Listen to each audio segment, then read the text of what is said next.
Bonjour Jean-Philippe Tanguy. Bonjour. Bienvenue, vous êtes député de la Somme, président délégué du Rassemblement national à l'Assemblée nationale.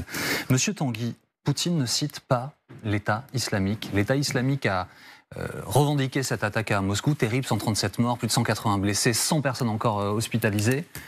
Mais Poutine continue de citer l'Ukraine. Oui, c'est malheureusement le propre des États autoritaires de reformuler la vérité pour les desseins du régime. On le voit sur ce sujet, c'est très regrettable. Pour établir les faits et prendre les mesures qui s'imposent pour lutter contre le terrorisme islamiste, il faut désigner l'adversaire clairement. Est-ce que du coup, dans sa réaction, la France, l'exécutif, a fait ce qu'il fallait, c'est-à-dire réunir en Conseil de défense hier soir autour d'Emmanuel Macron? Oui, bien sûr. Vous savez, il y a suffisamment de sujets de discorde en France pour ne pas saluer, ou en tout cas prendre acte des bonnes mesures. Il fallait réunir ce Conseil de sécurité. La France est très exposée, la France est très attaquée pour ce qu'elle représente auprès des islamistes, et un certain nombre de grands événements vont être organisés en France qui demandent énormément d'efforts à nos services de sécurité, à notre police et à notre gendarmerie. Avec suffisamment de moyens déployés, selon vous, en fonction justement des Jeux Olympiques et Paralympiques qui arrivent cet été, et compte tenu du contexte? Je l'espère. Moi, je fais confiance au gouvernement pour ce genre d'événement extrêmement important pour la France, où la sécurité des Français est engagée. Je ne vais pas faire de politique politicienne. Ce qui m'inquiète, par contre, mais depuis très longtemps, c'est le recours, à mes yeux, excessif à la sécurité privée, à des recrutements de personnes extérieures à la police, à la gendarmerie, au service de renseignement, pour assurer la sécurité des lieux, y compris des lieux importants aujourd'hui, et des lieux pour les Jeux Olympiques, notamment. Bon, ça c'est le désarmement structurel de la police et de la gendarmerie depuis très longtemps. Ça dépasse ce gouvernement, mais la privatisation de la sécurité publique est un problème en France pour identifier les profils dangereux, même si des efforts ont été faits. Monsieur le député, ce matin, étude IFOP pour LCI, étude IFOP fiduciale pour LCI. Votre liste pour les européennes est toujours en tête, un petit point de progression. La liste présidentielle, pour dire les choses ainsi, conduite par Madame Hayek, continue de progresser, comme celle de Monsieur Glucksmann. On voit qu'elle se rapproche un petit peu de celle du Rassemblement national, la liste présidentielle, même si il reste distancé pour l'instant. Comment est-ce que vous analysez cette progression?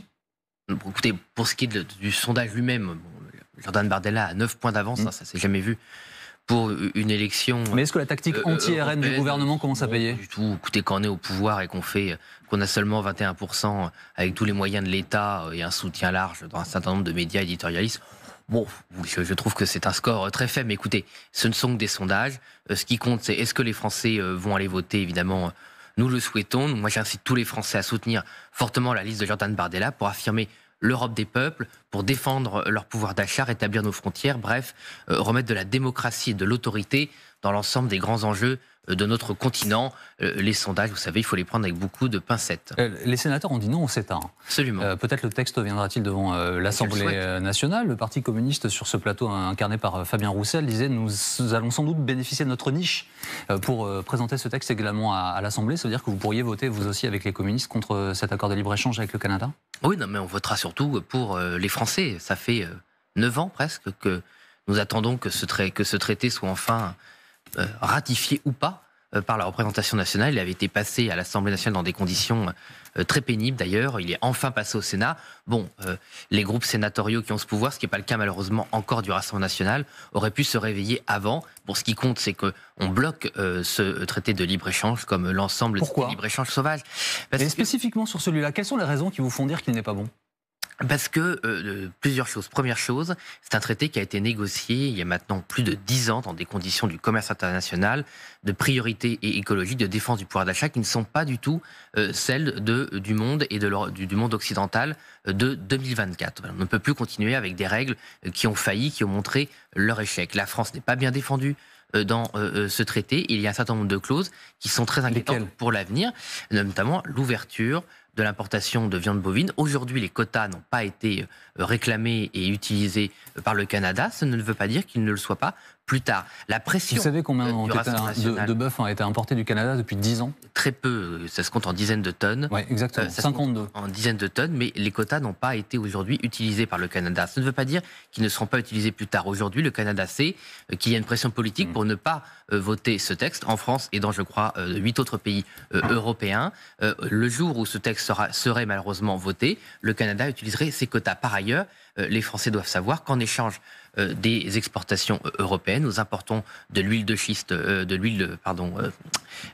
hydrocarbures lourds, de sable bitumineux, je vais y arriver, et un certain nombre de produits très dangereux pour l'environnement. Je ne crois pas que les Français veuillent ça. Je pense qu'il faut privilégier les ressources locales, y compris d'ailleurs les ressources de nos sols. L'actualité pour le gouvernement, là, pour l'exécutif, c'est la chasse au déficit. Ouais, enfin, oui, ce serait temps. Ouais, donc ça veut dire est-ce qu'ils vont assez loin alors? Parce que vous semblez dire que ce n'est pas suffisant. Surtout qu'ils se trompent, Monsieur Boursier, c'est-à-dire qu'ils utilisent le coup de rabot. Alors Monsieur le maire, avec sa baguette magique quotidienne, l'a renommé en coup de frein, mais en fait ils font des économies de bout de chandelle, des fonds de tiroir. Ils ne s'attaquent pas au grand tabou de la dépense en France, les dépenses de l'immigration, le coût de l'Union européenne, le coût des fraudes, le coût du millefeuille administratif, de la suradministration, des normes, bref, tout ce qui fait que la France... Si, pour la fin de ce que vous venez de dire, si. ...est en déficit depuis 50 ans. Je l'ai dit lors du vote du PLF, le Rassemblement national a été le seul parti à dénoncer. Ça fait 50 ans que la France est systématiquement en déficit. Nous sommes le seul, parce que vous on dit c'est la faute de la crise.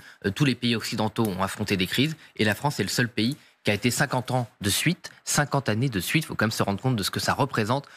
Pensez-vous qu'ils vont augmenter les impôts? Oui, ils vont malheureusement augmenter les impôts, puisqu'ils sont incapables de couper dans les tabous, les grands tabous dont je vous ai parlé. Monsieur Minc a annoncé la couleur, si je puis dire. Je pense qu'ils augmenteront malheureusement les impôts indirects. Monsieur Minc n'est pas membre du gouvernement. Oui, mais enfin souvent c'est malheureusement un peu la pitié, le grand oracle des oligarques. Et comme ce gouvernement est au service des oligarques français, ils augmenteront les impôts que paient les classes moyennes et les classes populaires. Sans doute la TVA ou les impôts sur la consommation. Pourquoi dites-vous ça? Parce que là, pour l'instant, les pistes évoquées, c'est de taxer les super profits. On est loin de ce que vous venez de dire. Oui, c'est la mesure que Marine Le Pen a défendue seule au début à la présidentielle, taxer les super profits et notamment les rachats d'actions, qui sont des manœuvres spéculatives.